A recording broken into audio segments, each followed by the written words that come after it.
Live on YouTube, ladies and gentlemen, we are live. There it is. Welcome back to Weather Center Live. It is 8 p.m. on now April 25th, 2024. And the reason I put so much emphasis in that is a couple of reasons, and we'll get into that here shortly. But welcome back to the Weather Center, everybody. We are officially back in business on the channel. We have quite the story to discuss this evening and a whole mess out there across the plains in the lower Midwest, the Mississippi Valley. It is going to continue through the night, and over the next few days, it looks like we're going to have quite the smorgasbord of severe weather activity. We have quite a bit already popping off in somewhat familiar territory for me is southeast Wyoming. We had some strong storms forming up on the front range of Colorado as well, which is my old stomping grounds in terms of where I used to forecast quite a bit when I was in the Air Force doing weather forecasting for Western CONUS. But now you can see that threat has fully transitioned into West Kansas and headed up into Nebraska towards the 557th wing up at Offutt in central Nebraska. We're also going to talk a little bit about what's going on in Missouri, eastern Kansas, because they've been being pummeled by heavy rainfall and stronger thunderstorms throughout much of the day today. Those ignited earlier this morning, and they have been training overhead. They have not moved. It's pretty wild. They're still there. They've been there for about, I want to say, a 12-hour period, if not longer than that, coming up on a 12-hour window.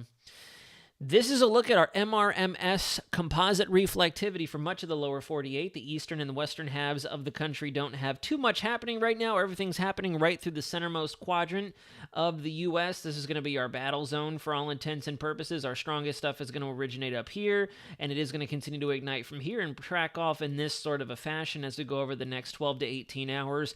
Then we'll have another system build its way back in across the four corners, the upper four corner states of Utah, Colorado, before emerging over the Central Plains and following in similar fashion. We got a whole marathon of weather to talk about over the next several days, and unfortunately, I'm still very busy, so I will not be able to cover it to its fullest extent, but I'm going to do my best. I'm definitely going to do my best, and we're going to talk all about it this evening as much as we possibly can. Might try to come back in tomorrow, but no promises, and then Saturday, Sunday looks pretty enveloped by things going on in the personal realm. Let's go ahead and say hello to a few folks. Zenful and Chris, thank you for the early hellos in the stream. Brooke Ward, Super Charas, Judy Tokos, April Brooks, Amanda Kirby, and How Close Are We? Hello there, everybody. We're going to get right into the briefing. We do have quite a variety to discuss tonight, and I'm not sure if you guys have noticed, I've been getting a lot of comments, but baby face mode is fully in action. I've already got the 5 o'clock shadow going on. It's crazy how fast my facial hair grows, but officially beardless. I have, well, it was once smooth, now it feels like sandpaper again, but you know, I don't mind it. I'm definitely carrying a couple extra pounds. You can definitely tell the jawline isn't as chiseled as when I was in my mid-20s, but you know what? So be it. The gym down the street here is opening up very soon, and I'm super pumped for that, so I can hopefully reorchestrate my schedule and get back to putting out routine updates, especially as we prepare to roll into May, the final official countdown to the hurricane season. Sabrina Marshall, hello there. Thank you very much for joining us. And with that being said, we're going to segue right over to this. I want to talk about this because as we all figured, a lot of us in the more official meteorological realm, we figured this puppy here was going to create a lot of chaos. And when I say a lot of chaos, I mean just disruptions in the interwebs. Everybody is going crazy. There's a lot of stuff out there floating around that I agree with, that I don't agree with. And we're going to go ahead and take about maybe 10-15 minutes to discuss this before we get into all of our severe weather action. Get this done on the front end so we can put a little more intensity into it and then roll our way through the just conglomeration of a ton of different severe weather information we have to pass along. Alfalfa Bill Enjoyer, thank you for joining in. Yep, I feel like I shaved off 3 to 5 years of my life. Now, well, not literally, but I've shaved off a couple of the growth years. Now I'm back in my mid-20s, late 20s. So this little guy right here has been causing a whole lot of chaos.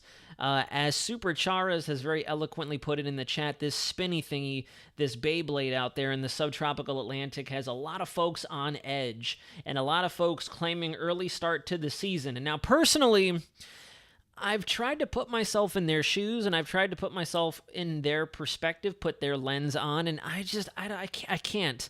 I can't agree with them with that. I cannot say early start to the season because it is not necessarily a common occurrence, but it is not abnormal for us to see development out there in the Atlantic, whether it be off our East Coast like we did last year in early January or middle January, I think it was.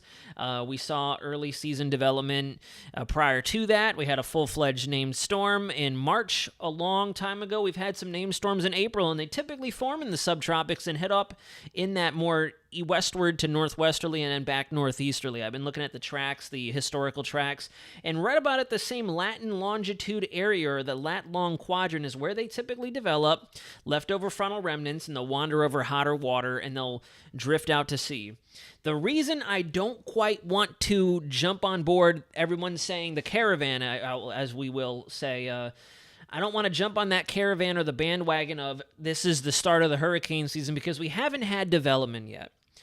And this is another situation where I feel like National Hurricane Center designated this for the sake of classification, and that was it. That's why we had the one outlook, and that was about all. But everybody jumped on it, just like they did last year with the 5 different instances where Vince almost developed. Here he is. He's out there spinning around. He finally made his way around around the globe and popped back in the Atlantic. No, I'm just kidding. But this is another situation where you stimulate the unofficial fires.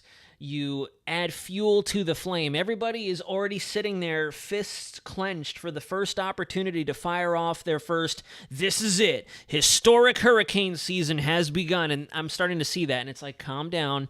No, this is not going to be a regular thing. We're probably not going to see another yellow blip for potentially another month or so. I would definitely think by this point in May, we will start to see more features wandering across the Gulf, the Caribbean, the Atlantic that could become designated, turn into our infamous yellow blips. But in terms of this being an early start, that's why I'm against that. I'm against it because, number one, has no chance of developing. It may have previously developed. But as of right now, it poses no threat, no risk to anybody. I've even seen people mentioning that this is going to be a heavy rainmaker for the Caribbean. And first of all, I want to ask you guys, does this thing even have any rain with it? Because as far as I can tell, there ain't diddly squat wrapped up in this little cyclonic spinny top dreidel thing. So for starters, I don't agree with that, to say that this is going to be a threat for the Lesser Antilles. And looking at our model data, finally getting a chance to absorb what's happening out there, it's going to get picked up by this next system that's actually producing a ton of severe weather over the United States right now and slung back out to sea a la hurricane season 2023 in a nutshell. This, however, is what I want to talk more about, though. It's this.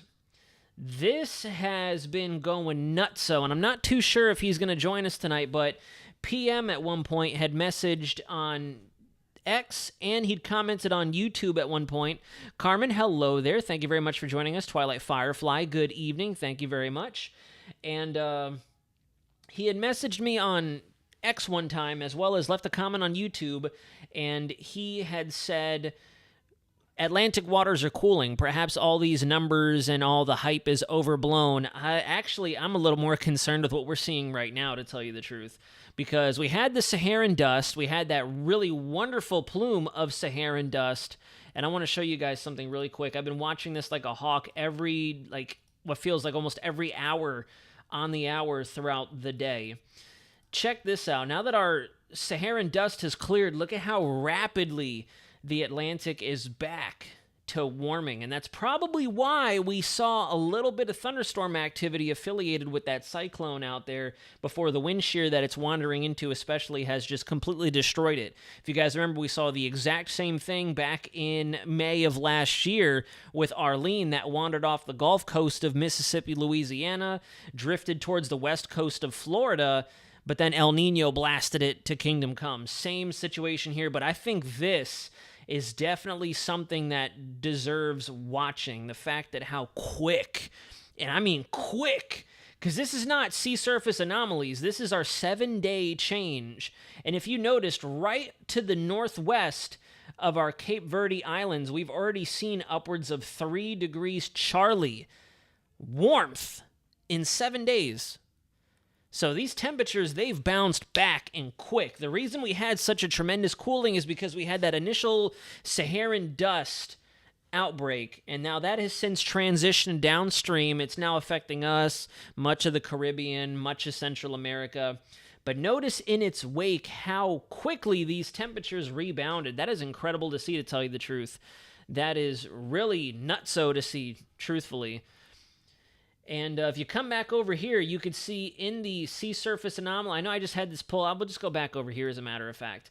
If you look, there's the elephant the elephant in the room, the writing on the wall. Look at just how abnormally hot the entire Atlantic is once again.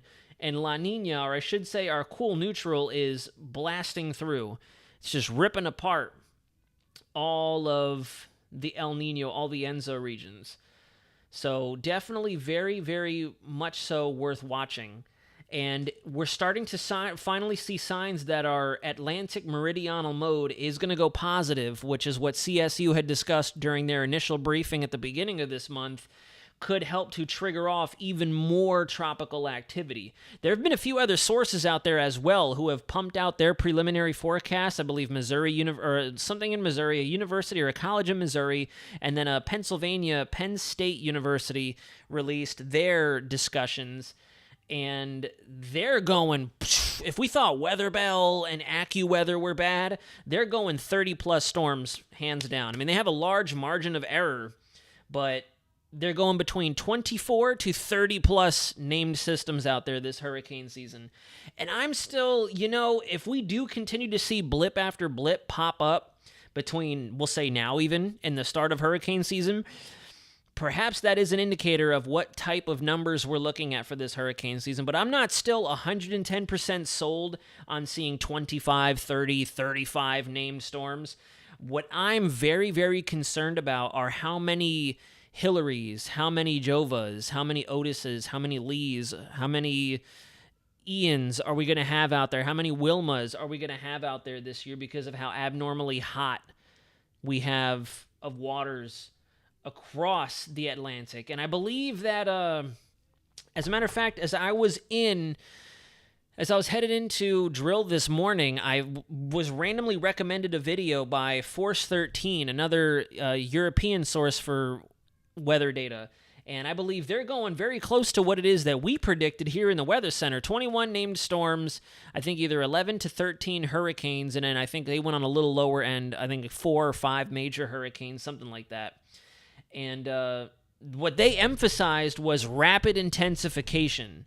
They didn't really put too much energy into describing the number of storms. They mentioned the rapid intensification component to it, and that's what I think we're really going to have to watch for this year, which is why when I even put out my very rough amateur prediction, I really emphasized the number of hurricanes and the number of major hurricanes because I mean, yes, we do have everything on the table to give us a record-breaking hurricane season in terms of just strictly numbers, but what I'm wanting to pay close attention to are how many of the storms are we going to have out there that are going to explode as opposed to, the ones we had last year where we had a number of storms, 2021 storms, but we only had a couple of hurricanes because they really weren't allowed to strengthen. They really weren't given that opportune environment to just continue to just jam out and build themselves up. And in this case, we're slowly but surely putting the cards together, laying the chess pieces, as I like to put it, for these systems to hit checkmate every single time it's their turn on the table.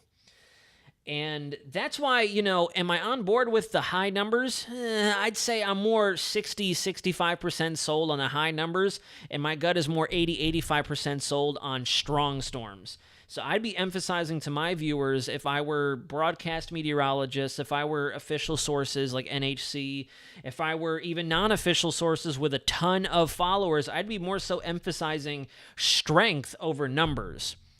Because, yes, if you have multiple storms coming through, all of equal or lesser nature than to like the Renas and the Philippes and the Seans and the Gertz last year, even this guy right here, yes, there's going to be flooding depending on where you are. There's going to be some wind. There might be an isolated funnel cloud or tornado, and you could take hit after hit after hit after hit if you need to. If you have one Wilma, one Ian, one Charlie, one Katrina, you're done. That's it. You're rebuilding for years. And so that's why I really want to communicate with a number of the sources that I'm now officially in touch with and try to come to a consensus of where everyone's minds are. Are we focusing more on just the sheer magnitude of the hurricane season, or are we going to focus on emphasizing to people that you need to take these storms serious because they're given all the ingredients and the stage is theirs to blow up and just blossom? So I think we should be hitting the hammer or hitting the nail on the head again. Beating a dead horse is the metaphor I was looking for. We need to be beating the dead horse that first and foremost, there's going to probably be a lot of under forecasted intensities this year. We've seen it countless times where they go into a forecast and they under forecast the brute strength of these storms. Ian, Charlie, Wilma, Katrina, all the big names in hurricane season history are fine examples of that, to where we go in predicting a Cat 2, a Cat 3, and then it ends up being a Cat 4, borderline Cat 5. Every time. Hurricane Ian most recently was a wonderful example of that.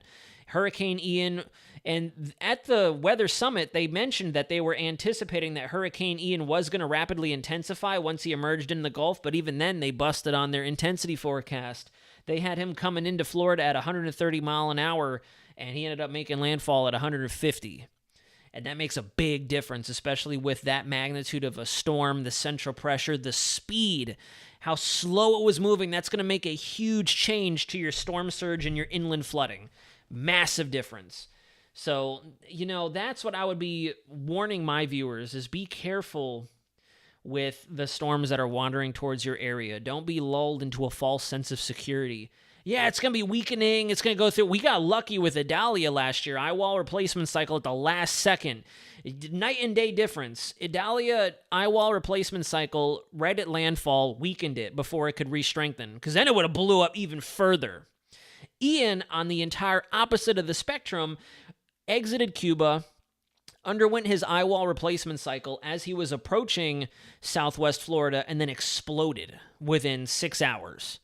So, and yes, Otis is a wonderful example, an extremely good example, although Otis also had a few things that lined up just immaculately that allowed for him to intensify to the point that he did. There were some upper and lower level features that just came into perfect alignment, like a planetary alignment that allowed it to just explode. So I don't know if we're going to have any Otises this year, but we will probably have more Lees, we'll probably have more Katrinas, more Ians, more Charlies, more Francis and Jean, all those big names from back in the OG 2000s that a lot of us, when we were younger, are very familiar with. And I noticed that Force 13 is also right on top of predicting that Florida is going to get hit. They also have Central America and southern and eastern Texas as a bullseye. They distinctively said that the Mid-Atlantic, the Carolinas, and Virginia are a bit of a wild card this year, and they definitely hit the hammer, or they hit it home many times. They hammered it home, there it is, that the Caribbean, the Bahamas, and Florida really need to pay close attention to this hurricane season. So, yeah. And one other concern that I have as well, and that's why I have our ensembles pulled up here, and this is our mean sea level European ensembles for the Atlantic. One area that I'm already concerned with is the fact that even though we have all these systems wandering off the East Coast, just destroying our Azores high out there, notice that as soon as those low pressures, like even at the start of the chart here, guys, this is what I'm very concerned about, and a few others I've spoken to are also concerned about as well. If you notice, we have one low pressure that's moving up like so, helping to erode the high pressure, but notice all this spread out back across the Atlantic. If there were, let's fast forward to August, September, and we have that wave train coming off, they're going to go no other direction but like this. Period. There might be maybe a weak escape route here. They might have a weak escape route here, but that is getting very, very, very close for comfort. In fact, let's say hypothetically we have development in our region that we've been discussing on this channel for a while. If they form here, then there's only two ways that they can go, up like this or up like this. So, Again, the writing's on the wall. If you fast forward through the loop, notice we get that low pressure over the center portion of your screen kicked out, and then we immediately build, look at that, we immediately build high pressure back in. In fact, high pressure, the Bermuda Azores high is very, very dominant. It is very dominant. And notice how we still have high pressure parked off of the East Coast, likely due to those cooler anomalies. And if this high pressure can ridge off towards the west and intertwine with one another, especially with good upper level support, these systems are going to have no other direction to go besides towards land. And that's just, I don't see why all of a sudden we're going to have such a massive shift in our steering pattern. Look at this, through the entire 360-hour loop, all the way through the 10th of May. And this is an ensemble, so you can take it with just a little less of a grain of salt than if this were a deterministic or a dynamic model. And even then, all the way out till 12 Zulu on 10 May, look at how dominant of high pressure we just have extending across the Atlantic with another low over the uppermost northeast United States, eastern Canada, trying to chisel it down. Big difference. Here's your route. There's your path of least resistance for whatever is out there at the point we get into early May.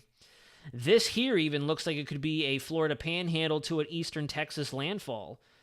So, like, I don't know. I don't know if there's enough people in the general viewing demographic that are really taking this hurricane season with the situational awareness that they should be. Because there's already a number of glaring signs out there. And the biggest thing here is the fact that, we'll go back to the Atlantic. The Atlantic is just really rapidly, and I'm at a loss. We've lost all of our cold anomalies off the west coast of Africa. And I know for a little while there were some video sources and some other sources on social media who were saying this could derail the hurricane season. They're gone. MDR is blossoming up again. We even have hot sea surface temps up towards the northwest quadrant of Africa. And we still have cold anomalies through the subtropics just to the west of our Azores. And then especially up towards the northeast, we have a really strong gradient. And what this leads me to believe is we're going to have more systems that might just track like this, closer to 10 degrees as opposed to 12 to 15. 12 to 15 was the issue that we faced last year. That was, I think, one of the worst, or one of the big contributors to why we had such a lackluster hurricane season last year, is for some reason our easterly jet and our waves were exiting between 12 to 15 degrees latitude up here, which is already a phenomenal point in time for them to just recurve out to sea. If we can keep them at around if we can keep them around the 10 degree line, and we keep somewhat of a dominant subtropical high, surface high pressure out there over the Atlantic, that is a recipe for disaster for, as they like to put it in some of these videos, millions. So, we shall see. I also was very interested, what about the cold anomalies in the Gulf? Will they go away? Oh yeah, they'll go away. They'll definitely go away. Our Gulf of Mexico is still somewhat modified thanks to the different random bouts of cold air that we've had come in. But as that sun angle changes and the sun angle moves further up, we're really going to start to see all this begin to warm up. And it's not going to be a dramatic warming, but it's going to warm up. And all in all, really, we're not too cold in the Gulf of Mexico. That loop current is extremely hot. You can definitely see that plain as day.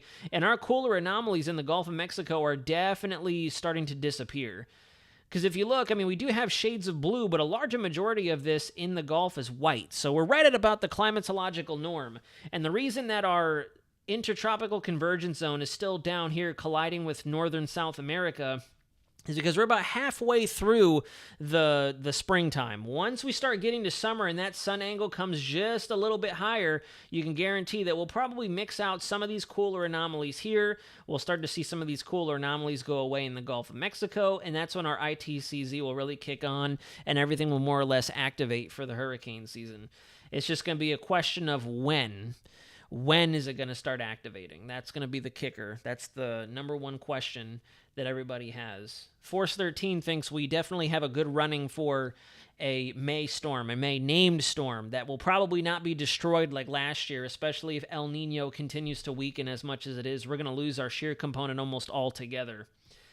This here, I just recently discovered before, this is a broad perspective of the Atlantic right now. I wanted to finish up our tropics talk real quick with a look across the Atlantic so everybody can see. You can, El Nino is honestly a faint whisper at this point. We don't really have very much of a subtropical jet out there anymore. A little bit of influence, mainly from our polar front jet that's helping to induce all of our severe weather, but really not a whole lot of subtropical influence anymore across Mexico, the Gulf of Mexico, Florida.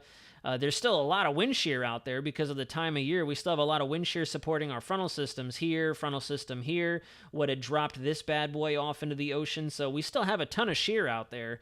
It's not a favorable environment at all, but our ITCZ is slowly lifting. You can see it right there. And what I'm thinking is this 10-degree latitude line is where we're going to probably establish most of our wave terrain. I think they're going to hover between this general area this year. Last year, and I'll go ahead and switch the color. Last year, I noticed we were right about through here for the most part. That was a perfect straight line. Very good. That's awesome.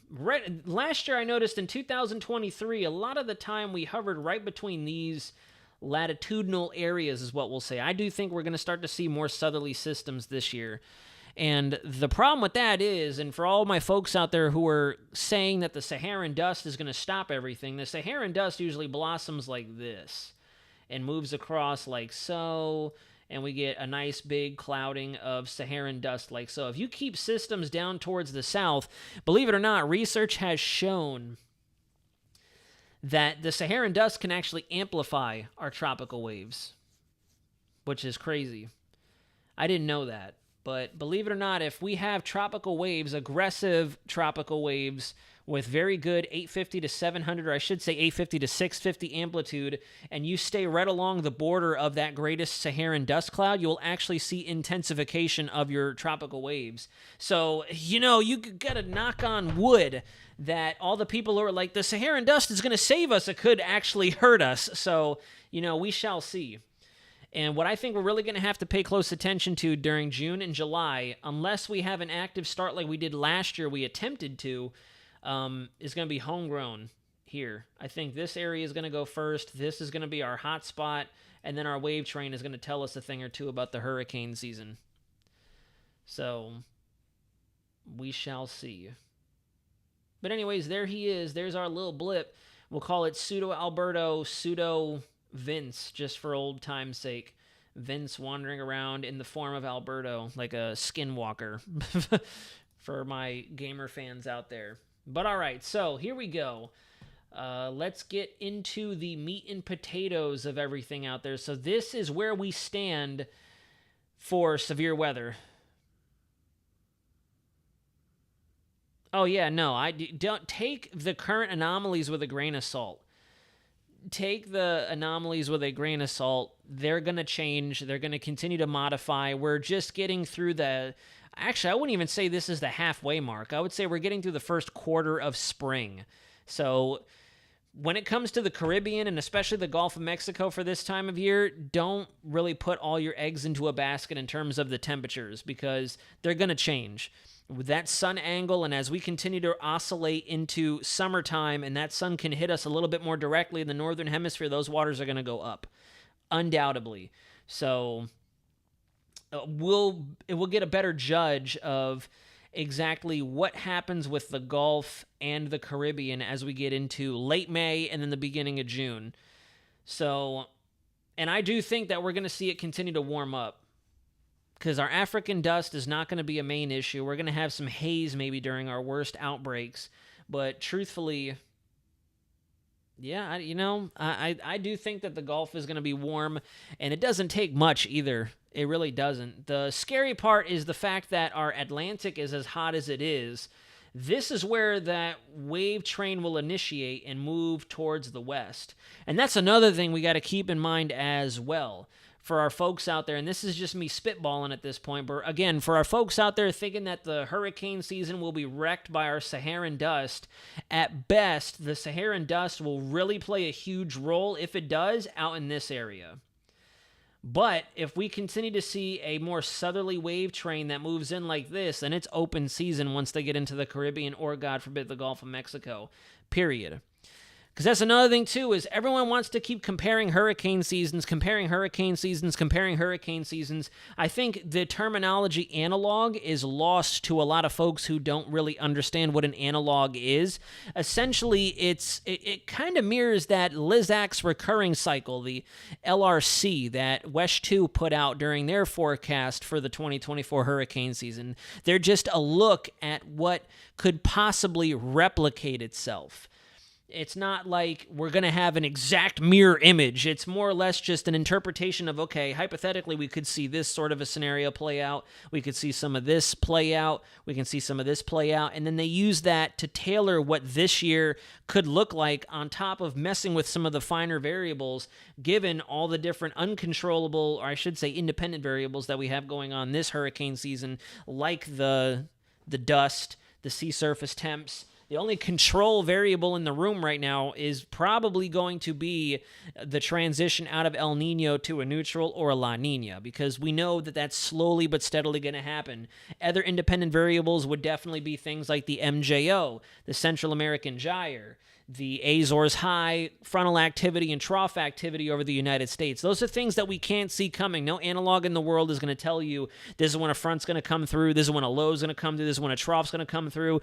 No, you can try to predict it with a rhythm, looking at our Rossby cycles across much of the northern hemisphere, but even then, because of the nature of the jet, the temperature discontinuity, the time of year alone is going to be such a detriment to trying to forecast that. So we have a lot of independent variables and only a few control variables. And I would argue that the Saharan dust is more of an independent variable. You can mess around with it. It's not just automatically going to do it. You know, last year we had a tremendous amount of Saharan dust out there that everyone thought was going to kill the hurricane season. And all of a sudden in August, we had 5 yellow blips on our charts. We had Adalia, Franklin, Gert, Jose, and who else was out there at the same time? I know there was one more. I thought there was one more. What was our H storm? Harold. When he was coming up like this and then finally got named storm status once it got into the Gulf of Mexico and made landfall. So we had all those bad boys happening all at once. So, you know, the Saharan dust has always been around. You know, that's the scary part, is just because our Atlantic is hotter and we're expecting a lot more hurricane activity doesn't necessarily mean that the Saharan dust is all of a sudden going to be a ton. You know, we're going to have sandstorms and brownout or blackout conditions here in Florida because all of a sudden we're going to have an amplified Saharan dust layer. You know, that's not how this works. The Saharan dust is not changing. You know, we're going to have dust. There's going to be a lot of dust out there. I would not be surprised if during June and July there are a ton of different outbreaks, especially if our African jet and the monsoon out there sets up pretty intensively. All the convective outflows from our waves and our MCCs, MCSs moving across Africa are really going to stir up the dust.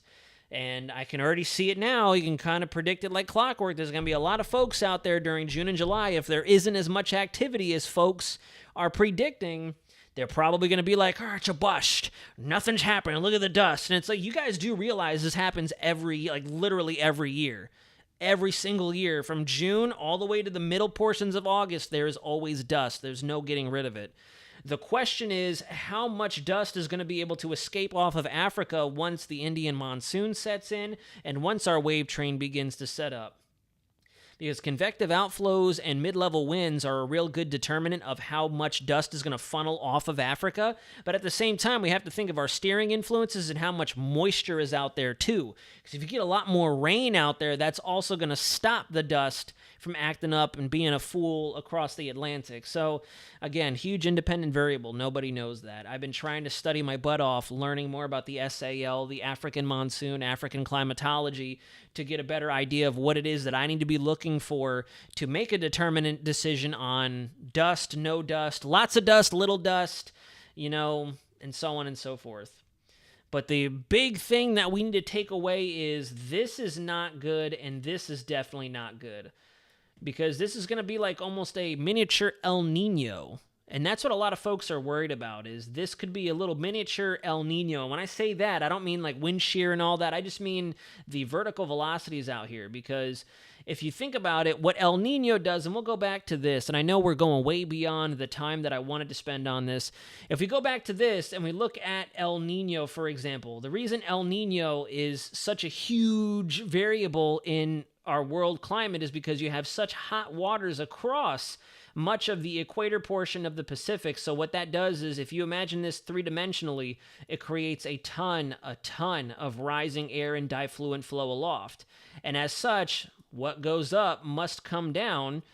And on top of creating a ton of wind shear by bringing in a bit more of a strengthened subtropical jet due to this temperature discontinuity, you also have a lot of, not diffluence, you have a lot of confluence in the upper levels, which results in subsidence or sinking air over much of Asia, Africa, India, the Middle East, etc. And that's also what is supposed to smother our hurricane season, which is why last hurricane season, I'm sure you guys read and heard all about the whole, is El Nino going to win or are the hot temps going to win? And the hot temps won, because what ended up happening is, if I were to erase this, if I erase that, what ended up happening is you have El Nino trying to send us subsidizing air, sinking air, but then you have this counteracting it. So essentially what ended up happening was it just kept going. So that's another big determinant as well.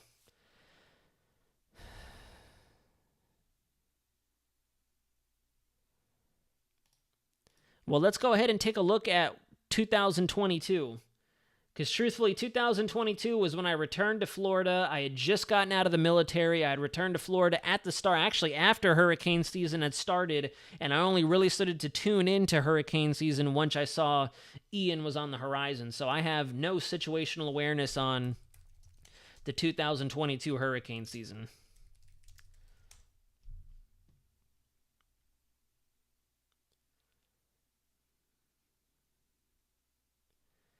Yeah, see, that's why you got to give credit where credit is due right out of the gate. The 2022 Atlantic hurricane season was a very destructive Atlantic hurricane season, which had an average number of named storms, but it became the third costliest Atlantic hurricane season on record, mainly due to Hurricane Ian. We still had eight hurricanes out there. And a really good takeaway here is the fact that this was a La Nina year, and right out of the gate, you can already see where a large majority of our storms tracked. And a key component here is look at how many times Florida got nailed. Then we had the anomaly that Nicole popped up out of nowhere. So it's too early to call, to tell you the truth. It's very early to call. I don't want to go into this comparing it to other hurricane seasons. If there was something that I definitely took away from the Weather Summit back on Tuesday is we got to be very careful with drawing comparisons. Comparisons are going to get you into trouble. There were a lot of stories and a lot of testimonies shared that viewers and general spectators and, just the general audience out there would constantly make remarks of, this is not like this. This was not like this. And it's like, well, you got to respect the storm. You got to respect what is happening. Everybody is different.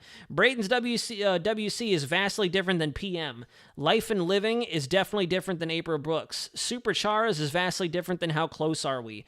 Everybody is very different, and these storms are no different as well. And all it takes is a mile or two hike this way, a 5 mile an hour, 10 mile an hour difference, a 5 to 10 millibar difference, a difference in Atlantic temperatures, a difference in upper level influences, and every single storm is going to have its own unique footprint. Ian was not nearly as close to the same as Charlie. You could fit multiple Charlies inside of an Ian. Irma and Ian hold no brevity towards one another. Well, let's see. Let's go back and see what happened. Let's see. I believe we can still pull up 2022 hurricane. I bet you it's nowhere near as outlandish as this year, though.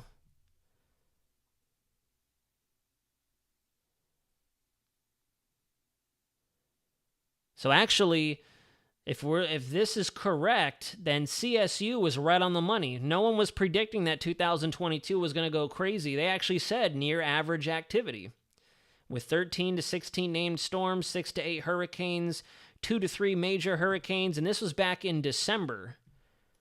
So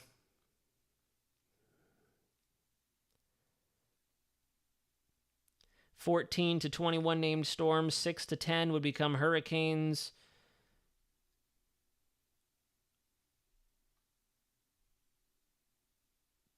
Overall, 2022 is forecast to be a near average season for hurricanes and major hurricanes.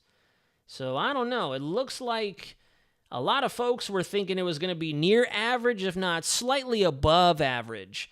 So we might want to double check our statements in the chat. It doesn't seem like they're predicting a 25 to 30 named storm hurricane season, because it looks like here all the way back on December 9th, CSU was on the ball with this. Now, 13 to 16 named storms, hurricane season numbers. And look at that. 16 tropical cyclones, 14 of which into named storms, 8 of those into hurricanes, and 2 systems reached major hurricane. So they were CSU. If anybody out there is complaining about what that low-key has me like, uh-oh. Because if CSU predicted in December 9th of 2021 what 2022 was going to look like, and they were like this to verifying, that right there is already, I can feel the shaved hairs on my face standing up. Because, 40% chance of near average, 13 to 16, 6 to 8, 2 to 3. You fast forward, 14, 8, and 2. 14, 8, 2.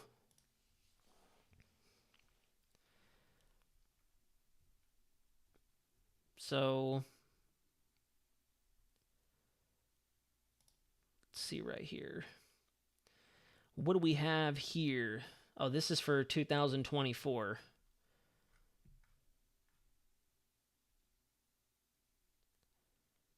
So they're going to have another forecast coming out on June 11th.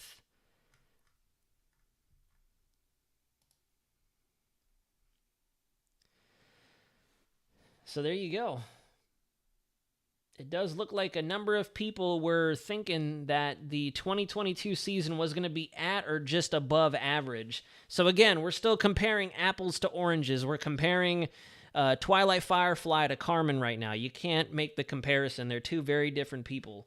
So it's just the same thing with hurricane seasons. If our experts are sounding the alarms and popping off big time, then...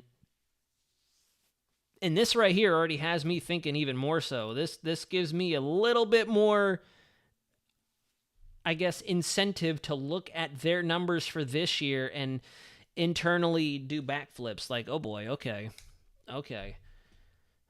Last year was a big bust, that's for sure. Last year, everybody was thinking that the hurricane season was going to be a dud, and we ended up getting a lot of activity.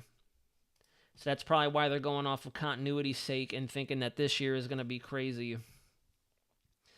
But all right, guys, if you have any other questions in the chat, please drop them in. I'll get back to them in a second. This is what we want to talk about now. Let's go back to our radar Omega and see what is happening.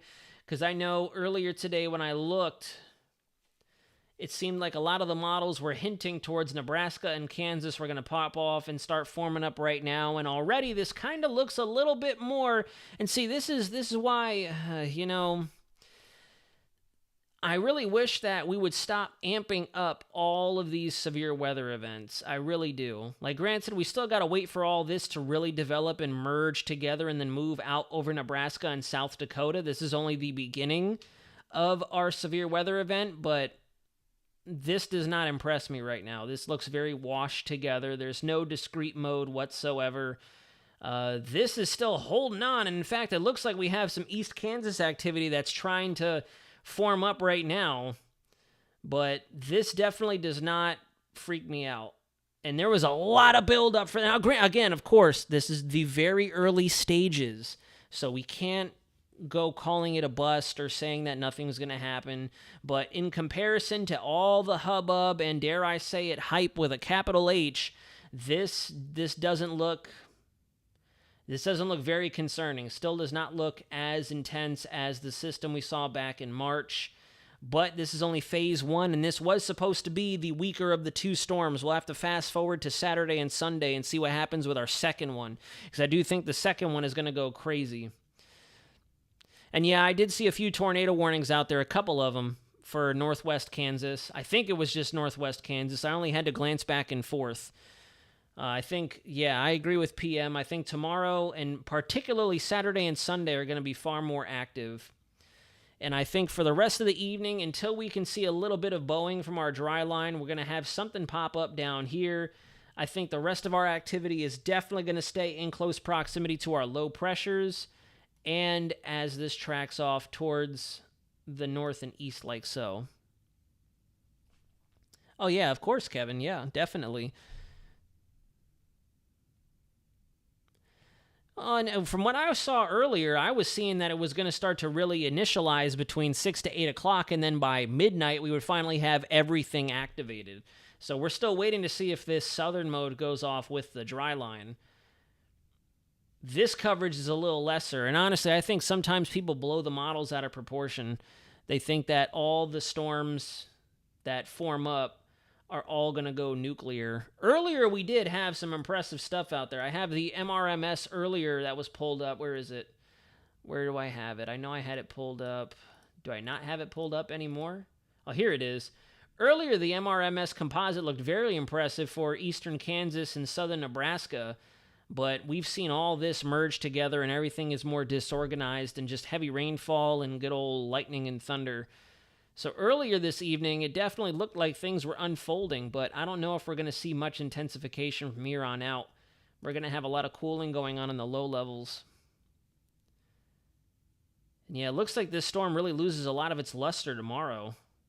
Through the day tomorrow, we lose a lot of intensity along the leading edge of the front. Everything is probably going to stay confined to the east-southeast quadrant of our low pressure as it moves towards Minnesota and Wisconsin. And then into tomorrow, right there, this is where I do think we're going to see a lot more activity kick off. Because if you notice, our high pressure here is in a wonderful position to just scoop all of our instability into a nice, narrow corridor here. And as our next system really punches out of the Rockies into the plains, we're going to get some very good severe thunderstorm activity. So I definitely think that Saturday and Sunday are going to be more or less the main event. Today is more of our preliminary stuff. We're still going to have some pretty sporadic severe thunderstorms out there. We can't rule out nocturnal tornadoes and nocturnal flooding, damaging winds, but it definitely seems like this next system is going to continue to pack more of a punch and could linger thereafter. I wouldn't be surprised if we get some more severe designations just looking at how our high stays parked over Bermuda, just to the west of Bermuda, funneling up all that instability into the Dixie Alley, the Tornado Alley area, all the way through. It just looks like again and again and again and again and again, we're just going to have boom and then boom and then boom, just knocking to the heads between air masses. And that's the big thing, too. I believe I still have it pulled up here. Oh, this is our 30 millibar dew point. And if you look, there goes our first one. First one's going to keep transpiring off towards the east-northeast, and then our second one rapidly builds in. And I think what's going to end up happening that could help our second system really go off a little bit more without a hitch than this first one is the fact that if you look, our dew points were trying to surge north. They managed to make it into Kansas, most of Oklahoma, didn't quite make it into Nebraska and the Dakotas, but as our first system pulls away and continues to deepen, you see how this system, as the wind field around here gets stronger, it's going to allow a lot of that trapped moisture down over the south to bleed further north and get yanked up along that cold frontal boundary, that low-level jet. And so I think this system is kind of giving us a little bit of a, what's the word I'm looking for? Like a lateral or a backwards pass on the football field, or an alley-oop to this next system that's really going to set it up for severe thunderstorm success as it kicks off. And that's just looking at the dew points and trying to look at it as a fluid movement, a fluid motion right here. If you switch over to your theta E, you can see it a little bit better as well. You can see that our modified thetas are all the way up to the international border of Canada, and then we have most of our significant severe weather sector down through here, which is why I do think our dry line is still yet to go. We might see some activation as we get past the overnight hours and that residual moisture can get tapped into by that bowing of the dry line as we move forward in time. But then I bet you 10 to 1, if we fast forward here, we'll see those thetas surge north. Yep, there you go. Look at that. Max heating of the day on Saturday. Now you can see those really good severe weather style thetas just creating a large area of discontinuity across the eastern and central portions of the United States. And then here comes our cold air, I'll say cool air from up north, with our dry line supplementing the southern mode of it. So that's what's going to help to create a little bit more organized chaos on Saturday and especially Sunday. So Saturday and Sunday are definitely going to have my eye for sure. And we'll just need to watch the progression of this first low, because I'm really digging the kinking in our theta E, this theta E ridge back towards the center of circulation. That shows us that there is a pretty good amount of upward velocity, really good turbulent mixing and vorticity wrapped up in that center. So we could see some nocturnal overnight convection continue to sustain itself as we track off towards the east and northeast. I did have, here we go, WPC's latest analysis pulled up, and the reason I have this pulled up is so we can highlight our triggers more or less. Here's our warm sector that's going to continue to lift towards the north as we see better genesis of our low pressure over the front range, and then out over Nebraska here very soon. Somewhere right in through this box is where I think our low is going to emerge, and we're going to see this low pressure attach itself to our cold front that's undergoing genesis. We're going to see this dry line wash out, and that's probably what's going to help to instigate our overnight stuff, is as that low trudges out of the front range of Colorado and Wyoming, we're going to see that bowing that we see here continue on and give that dry line a little nudge off towards the west, kick some stuff off here before it finally washes out altogether and is replaced by our bona fide cold front. Not going to be nearly as aggressive as our next system. If I switch over to the mock from WPC, if you look, there goes our next system. And the next system wants to occlude fairly quickly, which is also going to enhance how much thunderstorm activity we have and good confluence down in the low levels. Hot dog, I hit that right on the head too. If you look at their depiction, we have our bowing of the dry line. I have not looked at this. Sailor's promise, I have not looked at this, but I punched this right across the face. There's your bow in the dry line. Here comes your surface trough undergoing frontogenesis, as it's called, and then by 6Z, boom, completely replaced. That is awesome. Have not looked at this. Again, I promise. Sailor's promise, right hand up. I have not looked at this before the live stream and basically just broke it down without even having to pull up the charts. So that's going to be our first system. It's going to help to pull all that in. Here we go, right here. 12 Zulu on Saturday does an excellent job of depicting what it is that we're discussing. If you notice, our warm sector, even though the warm front's way up here, we can't ignore the fact, and I'll draw it in red, that our entire maritime tropical air mass has now been brought up like so. This is all of our maritime, tropical, modified, subtropical air, however you want to describe it, that's just waiting for this humongous area of cold air, relatively cold air, to knock it upside the head and trigger off our thunderstorm activity. There's where your cape is. There's where all your energy for your thunderstorms is located, just out ahead of everything. And if I fast forward to 0Z, yep, here comes our next one, getting ready to run head first into that. There's your high pressure, your polar high surging south out of Canada, central Canada, over the Dakotas, Nebraska, out of the front range of the Rockies, and that's really what's going to help to ignite stuff. So, yep, we definitely have Severe Storm 2 in the making to be more of a bit of a blockbuster, as everyone likes to use that terminology, than this first one. I'm not too sure we're going to see too much else with this puppy as of right now. In fact, we're losing a lot of our severe thunderstorm warnings. Got some stuff up in South Dakota, a little bit of an MCV, it looks like, or a secondary cyclonic low spinning up there, moving northeast. These areas are starting to trend down as they blur together. No more discrete. Yeah, and they're slowly raining themselves out, and as they rain out, we're not going to be able to sustain a tremendous amount of development back behind it outside of in closest proximity to our low, which looks like it's starting to take on a bit of a spin right here. Broad spin. It's going to move off like this if you extrapolate it forward. So as we come out of the Rockies and we bring in a little bit of that adiabatic warming off the front range, because what's happening here is you have all this higher terrain right there. That's your front range, as they like to call it, of the Rocky Mountains. And as that perpendicular cross barrier flow occurs, that's also going to help to spin up your low. It's also warming and drying everything in the low levels. So this residual moisture alongside that adiabatic warming and drying as they come down the mountains, those winds, is just going to help to re-elevate everything that's out over the plains. And we could see a little bit more overnight ignition, just a little bit, that'll sustain itself until the sun can come back up tomorrow morning. And that's all she wrote. There you have it. We're going to go ahead and start getting ready to cut the live stream, guys. Thank you very much for joining us this evening. Had a decent crowd that popped in. Carmen, thank you very much, by the way. You look like a movie star.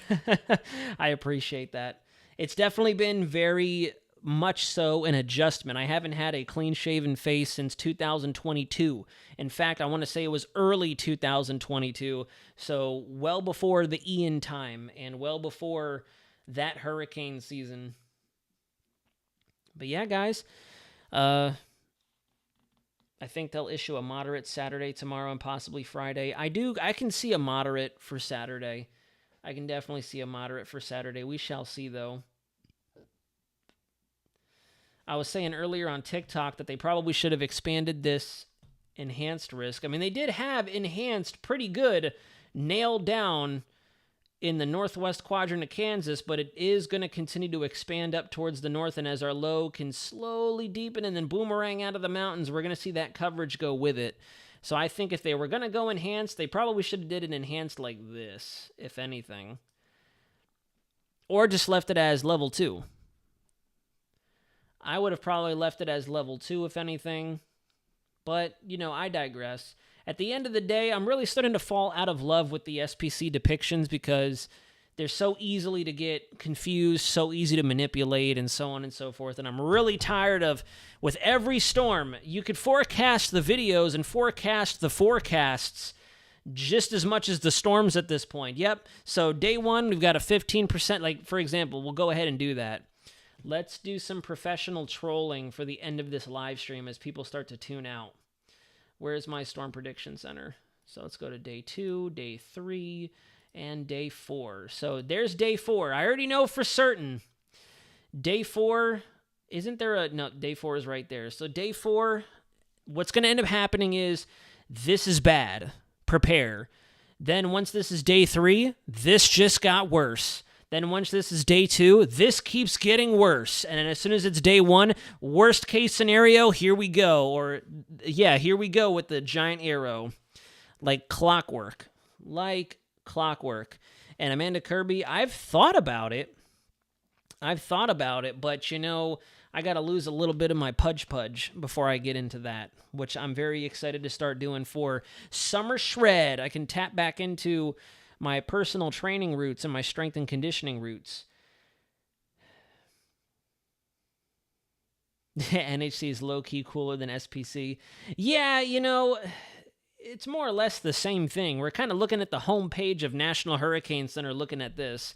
And if you guys remember during the early stages of Weather Center Nazario, it always was, we're starting a video off looking at National Hurricane Center's homepage. And then now for this time of year, we're starting off this weather video with looking at SPC's homepage. And then come middle of May, we're starting off looking at National Hurricane Center's homepage and so on. It's just a nice big flip and flop and so on and so forth.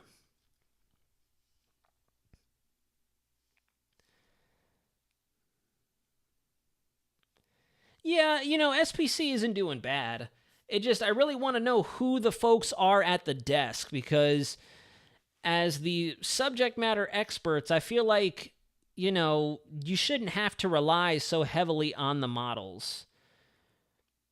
Because I get where you're coming from, but at the same time, these degreed meteorologists and the folks who have been in the trenches for a very long time, they understand the patterns. They have their own climatology and their own rules of thumb built into the back of their head. I used to have a bunch of them when I was forecasting for Western CONUS, the Southwest, the Northwest, and Central, and so on and so forth, to where you don't even really have to look at models too much. You'll just kind of more or less pick up on the recognition of what's going to happen. You have your own little miniature analogs, if you will. And sometimes some of their depictions are so, like, look at this. I thought this was a little funny. Like, what is going on here? who gave this person the light green marker and was like, I'm essentially going to give the 60% of the United States a chance for thunderstorms on, what day is this? Saturday. So, this here, absolutely. In fact, this is in line with what we briefed on Tuesday, that we were going to see a huge corridor expand over the central and southern plains and then shrink as that system, the second system, moves up towards the Great Lakes and the upper Midwest. But this here, that just looks a little bizarre. Looks a little bit like this one, even more so. This looks a little bizarre too. Like, shoot, I get that these are flipping synoptic scale charts, but geez, I would not feel comfortable if this was my chart saying, yep, looks like we're gonna have a thunderstorm threat here today. That's just me. I don't know. Maybe it's, again, my military coming out, but I couldn't. This looks almost mailed in. Like they saw a chance for thunderstorms here, chance for thunderstorms here, chance for here, chance for here, and they're like, you know what? I just want to make sure we're covered down, so I'm going to draw this entire area in, because I'm pretty certain that's exactly what they do. They do the same exact thing we used to in synoptic weather in the Air Force. We sit in a computer program and we do our control points across a certain area, and then once we double tap, like so, it fills it in. That's how I used to draw my fronts and whatnot back in Air Force weather. You do 1, 2, 3 control points, and then double click, and then it'll draw a front for you. You can stamp a low, control, control, control, and then press double click, and it'll stamp a front for you. And I know that's probably what they do here, and this looks like somebody was like, I'm just going to go ahead and fill this entire area in with thunderstorm, and then bam, send. I don't know. I digress. Now I'm just being silly. Well, not being silly, but just expressing my feelings. Like, even this is valid for right now, and they have thunderstorms across the four corners, and there's barely anything happening out there. We got some higher terrain showers and rainfall. We did have a random Swiss up there near Flagstaff, which I thought was very interesting earlier. That was pretty neat. Yeah, this looks like it's dying off. One severe thunderstorm warning currently. It looks like down towards the southwest quadrant of this, we're starting to see that development, like I had just said, in close proximity to where our low is slowly, very broad, low cyclonic curvature right in through here. You can kind of see in our returns. For Nike, I wouldn't mind doing a whatchamacallit, a flipping a boxing modeling gig. You could make us a weatherman calendar. That would be sick, to tell you the truth, for lack of better term. That would be amazing. I would love to do that, but I would need a lot of candid shots both here at the Weather Center and out in the field. That way I could keep it a variety. And one of these days I will definitely do a briefing in uniform. I would love to do that for you guys, for sure. There's nothing compromising on the uniform that I can't put on camera. There goes Willow. She's calling me. She knows. She's good. It's 9:02 right now. We're an hour, 2 minutes into the stream. She knows. Yep, she's very good at counting down. So, alrighty, guys. With that being said, first HS on May 1st, returning to vids. I want to return sooner than that. I definitely want to return sooner than that. And as of tomorrow, we have a gym down the street here, because that's, truthfully, guys, if I'm being honest with you, that's been the number one thing that's been derailing my making YouTube videos. First and foremost, my work schedule is just way too chaotic now. Advent Health has been branching out and doing a ton of adding regional divisions to our workload. So now we're in charge of patients in the Great Lakes, we're in charge of patients in the Midwest, we're in charge of patients in the Southeast, in the Southwest, so I can no longer do my videos on my lunch break. I used to have the mental fortitude to create videos in the 30 minutes that I was off on lunch, and then because the day would slow down as I got closer to the end of the day, that I could do some editing on my breaks. That doesn't happen anymore. The day does not slow down, so that's the big thing as to why I haven't been doing videos so much. And then in the morning, I haven't been able to do videos because currently, with the state of everything, with traffic and school, it takes me about 30 to 35 minutes to get to the gym. Even at the gym, I rush through my workout in 45 minutes to an hour, and then I got to haul butt back to the house. And by that point, I've already killed 2 hours of the day, of the morning. So I'm running out of time, then I got to take care of chores in the house, catch up on homework, get ready for work, make sure I eat, clean up, etc. So it's just been rough. So now I'm hoping that since a crunch here in Point Siena is opening up 10 minutes from the house, if I can keep that rhythm to where, okay, get up, run out the door, 10, 15 minutes to get to the gym, spend that same 45 minutes to an hour in the gym, 10 to 15 minutes to get back. It's easily another 40 to 45 minutes that I open up in the morning. So I don't see why I couldn't start going back to making videos, at least in the morning, and doing some editing and publishing during the first half of the day, and then leaving the evening time for my live streams. That's another thing I want to adjust to for your situational awareness. I don't want to do the whole 6 p.m. video release and then 8 p.m. live stream. I just think that's counterintuitive. I think I'm going to start doing more morning updates for live or for hard videos, and then keep the evenings for our live streams unless something big is going off or we have a landfalling system or something like that. So just for your situational awareness. So yeah, Hydra 47, you said I need your help multiple times. What is going on? Please let us know. But yeah, if you guys do the math, 30 minutes there and back is already an hour in of itself. If I train for an hour, that's 2 hours. Whereas if it's 20 to 25 minutes round trip driving, 45 minutes to an hour of workout, I've opened up 35, 45 minutes of my morning to do more content. So fingers crossed, fingers crossed.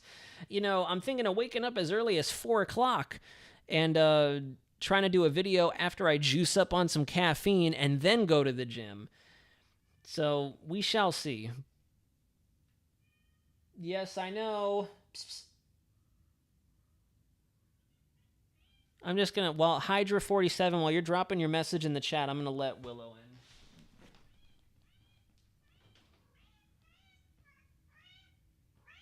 Why are you panicking?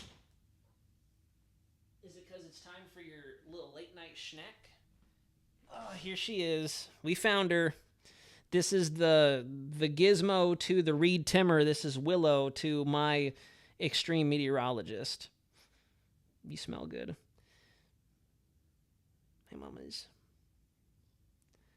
She knows that before I go lay down and after the stream is done, I always give her a little late night snack, right? You want a little snack? Yeah, you want a little snack? You ready?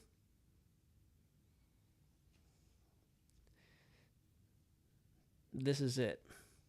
We have Weather Center Willow on the stream. She's actually really being a good girl right now. She's actually staying on the stream. What do you think, mamas? More severe weather tonight or no?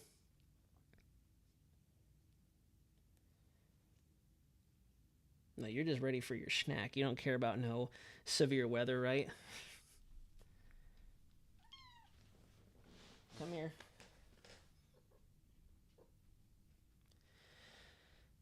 All right. So that's all she wrote, folks. I'm going to go tend to... Oh, yeah, it looks like we are starting to get some really good back building in our storms right here. If you extrapolate out, this is our old surface analysis. So these lows are probably somewhere out here. So, yep, we're going to continue to see some nocturnal stuff activate along the eastern side of these low pressures.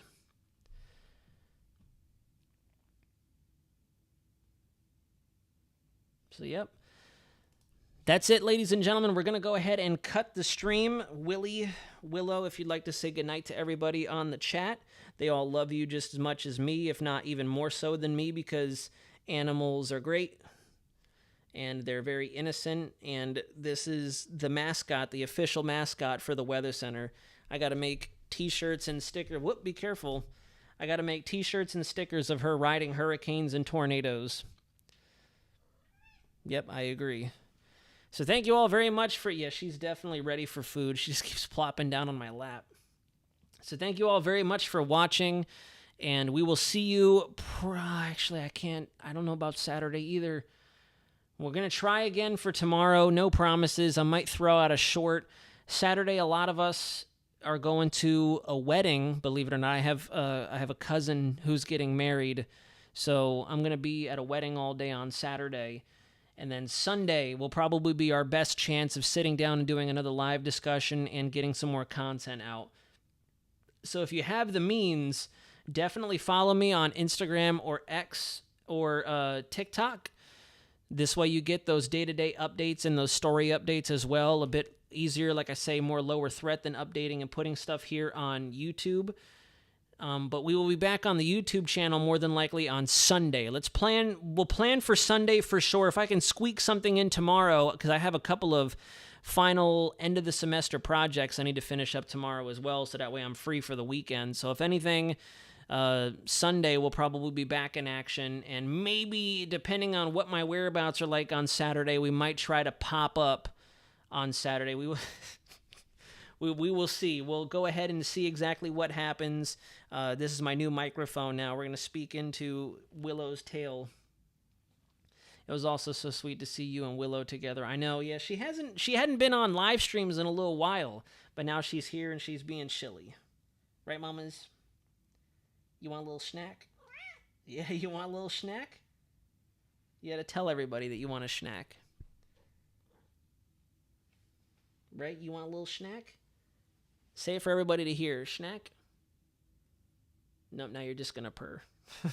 She's just going to purr. I can't believe she's 3 years old as of this month, as a matter of fact. I adopted her as a 6-month-old kitten in Arizona, October 2021. And so you do the math. April 2021 was when she was born. And yeah, so as of this month, she's now 3 years old, hitting that adolescent cat phase. Tail. With any weather YouTube, but anyways, how close are we signing out? Yep. Always on a day that seems like one of the bigger days, yeah. But alrighty, folks, that's all she wrote. I'm going to go ahead and hop off, get a shower, and have some more food before the end of the night and give Willow her little snack, right? Snack? You got to say it, though. You can't just look. Snack? Now she's not going to talk. She was just talking like crazy, and now she's not going to say anything. Snacks are her secret weapon. The little Temptations crunchies. All right, guys. If you have any questions, comments, or concerns, please drop them in the comments section of this live stream or drop me a line on any of my other social medias. I will definitely make it a point to get back to you. Hydra47, sheesh. You don't need to be that blunt. I only respond to leadership when they say that type of stuff. I don't even see a question in here, buddy. Answer my question. I apologize. I missed your question. Where is it? I don't even see it. Hydra 47. When will Florida start seeing... Oh, okay. When will Florida start seeing afternoon storms in May? Well, you kind of answered your own question. In May. No, typically it'll be towards the latter half of May is when we'll start seeing the sea breezes kick in as we get closer to summertime. The summer sea breeze becomes a little bit more identifiable as we get towards the back end of May. We could see it a little bit sooner than that, but I'm thinking, yeah, PM also answered you as well. Late May to early June is when I think our storm season is going to start kicking in. But alrighty. Now that we've addressed all of the questions in the chat, we will see you guys again very soon. I hope you have a wonderful rest of your Friday evening. And until next time, thank you for watching. Thank you for joining me. Have a wonderful rest of your evening. This is Weather Center Nazario signing out. Baby face and everything. See you guys.